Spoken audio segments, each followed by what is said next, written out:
Assalomu alaykum, aziz avtomobil ishqibozlari. Bugungi videoda biz sizga 2025 yilda O'zbekiston bozorida eng yoqilg'i tejamkor 5 ta avtomobil haqida to'liq ma'lumot beramiz.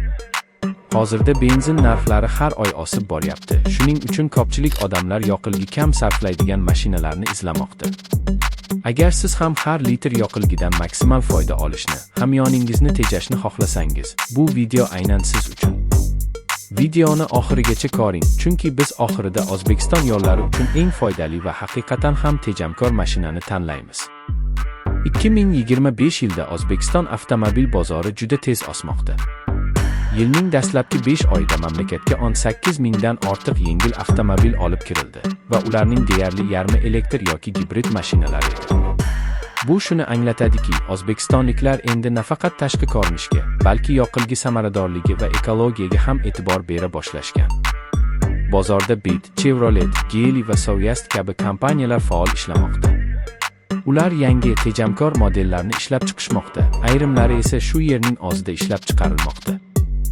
Bizning ro'yxatimizda birinchi o'rinda Bit Destroyer OH5, O'zbekistonda esa uni Bit Chazor nomi bilan tanishadi. Bu mashina gibrid, ya'ni elektr va benzinli motorni birlashtirgan sedan hisoblanadi. 1.5 litrli benzinli dvigatel va kuchli elektr motori birgalikda ishlaydi.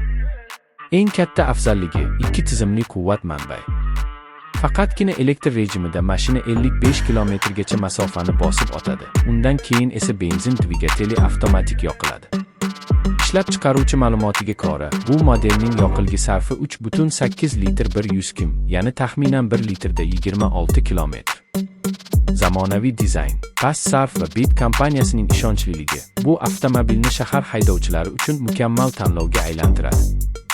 Ikkinchi o'rinda Chevrolet Ona. Bu model UzAuto Motors tomonidan to'g'ridan-to'g'ri O'zbekistonda ishlab chiqarilmoqda. Oniq 1.6 litrli turbo benzinli dvigatelga ega bo'lib, uning o'rtacha yoqilg'i sarfi 4.9 litr 100 km. Ya'ni bu mashina har 20 kilometrga atigi 1 litr benzin sarflaydi.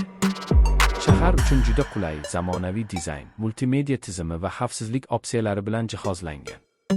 Texnik xizmat arzon, ehtiyot qismlar ko'p. Shu bois bu mashina oila va ish uchun eng maqbul tanlovlardan biri hisoblanadi. Uchinchi o'rinda esa hammaga tanish bo'lgan Chevrolet Cobalt 2025. Bu mashina O'zbekistonda eng ko'p sotiladigan modellar qatoriga kiradi. 1.5 litrli oddiy benzinli dvigatel juda ishonchli va arzon xizmatga ega. O'rtacha yoqilg'i sarfi 6 litr 100 km, ammo ko'plab haydovchilar real holatda 14-16 km litr natijani oladi. Bu avtomobilni asosan taxi xizmatlari, uzoq masofa haydovchilari va oilaviy xaridorlar yoqtirishadi. Oddiy, ishonchli va har bir ustaxonada ta'mirlab bo'ladigan haqiqiy xalq mashinasi. 4-o'rinda Sovyast OH9 plug-in hibrid SUV. Agar siz katta oilaviy mashina xohlaysiz, lekin yoqilg'i tejamkor bo'lishini istasangiz, mana sizga mos variant. Bu mashina Xitoydan keltiriladi, lekin gibrid tizimga ega, ya'ni elektr va benzinli rejim birgalikda ishlaydi. Faqat elektrda 60 kmgacha yuradi, gibrid rejimda esa 4.2 litr 100 km atrofida yoqilg'i sarflaydi. Keng salon, zamonaviy panel, yirik sensorli ekran, hammasi bor. Uzoq safarlarda ham qulay, shahar ichida esa elektr tizim hisobiga arzon yuradi. 5-o'rinda Geely Galaxy A7 2025 yilda O'zbekistonga kirib kelayotgan yangi gibrid model. Bu mashinada 1.5 litrli dvigatel va ilg'or elektr tizim mavjud.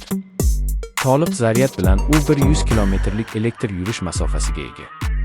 A7 o'rta sinfdagi premium sedan, unda qulaylik, tejamkorlik va texnologiya uyg'unlashgan.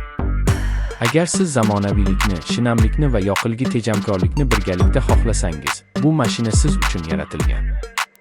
Shinalar bosimini doimo to'g'ri saqlang. Keskin tezlashmang va to'xtamang. Dvigatel moyi va filtrlarni vaqtida almashtiring. Keraksiz yukni mashinada olib yurmay, og'irlikni kamaytiring. Gibrid mashinalarda elektr rejimni iloji boricha ko'p ishlating. Xullas, azizlar, bu edi 2025 yil O'zbekiston bozoridagi eng yoqilg'i tejamkor 5 ta avtomobil ro'yxati. Har bir modelning o'z afzalliklari bor. Kimdir soddalikni yoqtiradi, kimdir esa texnologiyani. Ammo bitta narsa aniq, bu mashinalar sizga pul va yoqilg'ini tejashda yordam beradi. Agar video yoqqan bo'lsa, like bosishni, fikrlaringizni izohlarda yozishni va kanalga obuna bo'lishni unutmang. Ko'rishguncha yo'lda omad tilaymiz.